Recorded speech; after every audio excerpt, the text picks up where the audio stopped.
Hello everyone, आप सभी का स्वागत है हमारे इस क्लास में। तो आज हम लोग पढ़ेंगे ट्रांजिटिव एंड इनट्रांजिटिव वर्ब।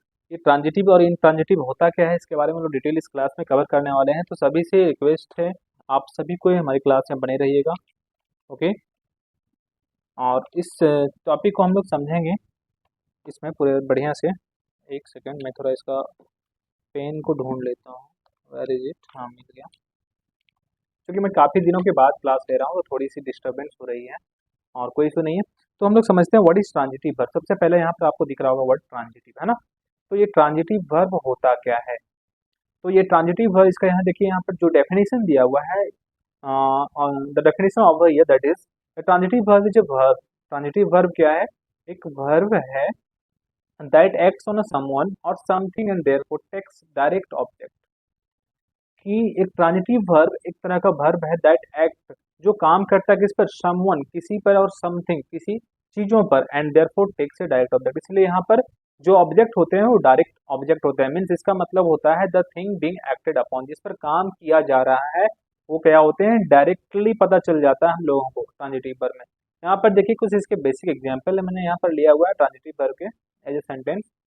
तो केली आस्क ये क्वेश्चन, केली क्या आस्क कर रही है, पूछ रही है, जो काम क्या हो रहा है? आस्क करने का। तो ये जो डायरेक्टली में पता चल रहा है कि क्या हो रहा है, ये आस्क। आस्क क्या है? ट्रांजिटिव वर्ब है। लाइक सेकंड क्वेश्चन आंसर देखिएगा, Toby buys groceries. Toby buy कर रही है ग्रॉसरीज। तो ऑब्जेक्टिव हमें पता चल जा रहा है कि यहाँ पर क्या ऑब्जेक्टिव बातें हो रही हैं। मीन्स चीज़ों की तो होने की स्पष्टता है कि हाँ, वर्ब में जो होती है काम का होने का पता चलता है। तो यहाँ पर बाई कर रहा है कुछ ग्रॉसरीज। तो ये हमारे ट्रांजिटिव वर्ब थे। और आगे हम लोग अब देखेंगे इन ट्रांजिटिव वर्ब। आपको यहाँ पर दिख रहा होगा what is in transitive verb. तो आज का टॉपिक हम लोग पढ़ ही रहे थे, क्या ट्रांजिटिव और इन ट्रांजिटिव होता क्या है। ट्रांजिटिव को हमने अच्छे से समझा, आपको आई थिंक कोई डाउट नहीं होना चाहिए। Now the definition of transitive verb over here that is that in intransitive verb do not act on someone, do not act on someone or something and therefore do not take a direct object. और ये direct object नहीं, तो just उसकी opposite है ना। When an intransitive verb does not take a direct object, it can be used along a adverb। वो अपने साथ क्या लेता है? adverb लेता है, adverbial phrase लेता है।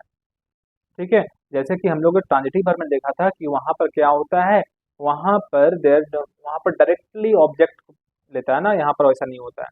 एग्जाम्पल में आप देखो, एग्जाम्पल के माध्यम से आपको क्लियर होगा। Rita cough, Rita coughed loudly, Rita coughed on me. तो ये जो तीन एग्जाम्पल हैं, ये तीनों अलग अलग फॉर्म के एग्जाम्पल हैं, सेंटेंस के अकॉर्डिंग मैं आपको बता रहा हूँ। तो यहाँ पर आपको दिख रहा है कि रीता क्या कर रही है? कफ कर रही है, और रीता को कफ है। रीता कफ लाउडली, काफ़ी ज़्यादा लाउडली कफ होता है। रीता कफ ऑन मी। तो ये तीन एग्जाम्पल हैं, तीनों में क्या एडवर्ब, एज ए एडवर्ब यहाँ पर यूज हुआ है चीज़ें। ओके। आई थिंक आपको ये बातें समझ में आई होगी। आगे देखेंगे हम लोग, आगे देखेंगे क्या है आगे। ऑक्सिलरीज वर्ब, इसको हम लोग नेक्स्ट वीडियो में कवर करेंगे, है ना। ये जो टॉपिक है इसको हम लोग नेक्स्ट क्लास में कवर करेंगे। तब तक के लिए आप लोग को bye and thank you for watching this video. ऐसे ही वीडियो को देखने के लिए, शॉर्ट शॉर्ट वीडियो को देखने के लिए हमारे यूट्यूब चैनल को आप फॉलो करिए, देखिए, दोस्तों को शेयर जरूर करिए। ओके। सो बाय एवरीवन।